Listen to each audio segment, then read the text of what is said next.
Welcome back. Hi, Haley. Hello, Nick. How are you? Does not feel like it's been that long, but amazing that you are now back in the fold with the Chargers. How did this come to be? I knew the Chargers were going through a coaching change, obviously, after the season, and I made a phone call and said I'd like to be considered potentially for an assistant offensive line job. And I was told to be patient. Okay. I was patient. And then eventually I got a call from our general manager, and then I got a call from our head coach and got offered a position, and here we are. The rest is history. Yes. I love this because I actually just sat down with Navarro Bowman, and he kind of said the same thing. This is a great lesson, actually, for anyone who wants a job, to kind of plant the seeds early, see what happens, and then here you are. And I know for Navarro this is the case too, is that you've got such a passion for it, and his work really spoke for itself, you know, how he was as a player and the way that he prepared, and having been with Coach Harbaugh before really laid the foundation for that. And I obviously spent quite a few years with this organization, and when people know how you work and trust the way that you work, they have confidence in recommending you for a position. So I'm really thankful for that. I'm really thankful for the way that I approached my previous line of work, and here we are. You've worn a lot of different hats for this team, whether it's the player side, the media side, now the coaching side. Why did you, though, want to take this leap into coaching in the NFL? There's nothing that's ever going to replace being a player, ever. And I searched long and hard for 9 years to find something that was a suitable replacement. And this is as close as I can get to being in the locker room, to being with the guys, to preparing with a sense of urgency and being a part of a mission and having a really strong goal with other people. There's nothing like that. It does show, though, how you guys do miss it, though, once you're out of it. When I stopped playing, I realized years later, like, what I felt when I got done playing was the first time that I had ever been truly heartbroken. Really? Everything that you had worked for, everything that you had ever wanted to be, you were. You're with your friends every day. You had a really strong identity wrapped into the fabric of what you did and gave you great purpose to wake up every morning. And you just, when I played, there was never an option to hit the snooze button. There was never, oh, maybe today I'll call in sick. So you've got guys dependent on you, and it's awesome. It's awesome to have that feeling. Who have you drawn on as inspiration now in this role as a coach? I mean, I'm surrounded by guys that are great inspirations, just across the board, starting with our head offensive line coach, Mike Devlin. So Mike was the guy that I trained with in between college and becoming a pro.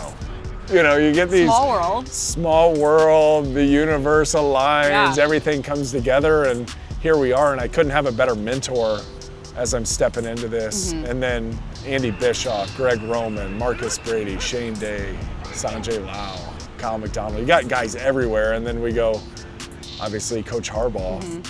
When he called, you know, You missed the first one, right? You missed the first I did miss the first one. I got a text that said, hey, Coach is trying to call you right now. And when he called and eventually offered the position, I don't even know if it was an option to turn it down. It's like, Coach Harbaugh called, you're doing it. Do you want the position? Yes, I do. Thank you. Okay, we'll see you out here. Yes. How quickly do I need to be there? Yeah. With, though, working under him now, what's that been like? I'm sure you knew of him. Your team's played against him. Just the level of success that he's been able to attain everywhere. And that's not fluky.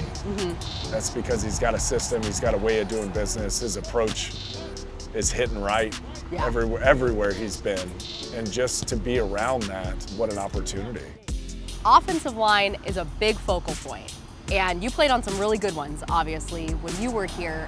But kind of maybe, does it feel like that's kind of coming back a little bit? Sort of the...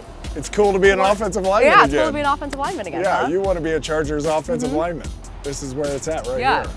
We've got a great room, great guys, and when you've got that kind of commitment, obviously you go out and use the number 5 pick of the draft. Yeah, real casual. I saw you that day, and I'm like, what a gift. Yes, which isn't, exactly. It is a gift. It's not a sexy draft pick, you know, but when you realize that you're building a really stable foundation for the future, it becomes pretty sexy, you know, to have stability and strength and building the team from the inside out, which I've always thought is the right way to do it.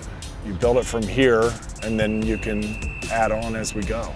You and I have had many conversations with also some of your former teammates about the Chargers offensive lines that you played on and how good they were back then. What can you maybe take from what you learned and now parlay it out here and as an assistant coach with the group that you're working with? What do I give? I don't know. I'll give my all. We'll find out. I'll give my all. I know that. And that's all you can do, right? Is show up and give your best and learn to be a good coach and give them everything you have every day. I know you've talked a lot in the past too about those groups that you were on. You guys kind of got to grow up together and grow together and really stay together. This is a pretty young offensive line that, would you say, has that opportunity as well? They do have that opportunity. Yeah, it's so cool. Because the more you do together, the more you experience together, the more you care for one another, the more you're willing to do when it comes out here. The more you're willing to do when it comes to your preparation, the more you're willing to sacrifice anything for your brother. How much of being in the meeting rooms and being back on this field takes you back? And it almost doesn't feel like kind of a full circle, like you're a rookie again, sort of learning the ropes out here of coaching too? It's weird because you almost feel like I didn't leave. Yeah. So it's gotta be a good feeling. I just feel at home. I don't feel out of place. I guess I was born to be an offensive lineman and be in the room, and it just feels very natural. The last thing, Nick, is you, again, we talked about it, but spent many years with this team. Jim Harbaugh spent time with this team. You guys know the Charger way. How special is it for you to be able to carry that on now as a coach with these guys out here? I thought a lot about it, and it hit me how much this team, not just this sport or the NFL, but like this team means a lot to me, and had a lot of great times playing here. Charger fans are witnesses to history! So I really care for this, and I care for the success of this team, this organization, and I want these guys to experience the times that we had. I think any Charger fan watching this loves to hear that. We're gonna work to do better than us. Go a little bit further. There you go. Yeah. Nick, welcome back, welcome home. Thanks, Hayley. Appreciate you.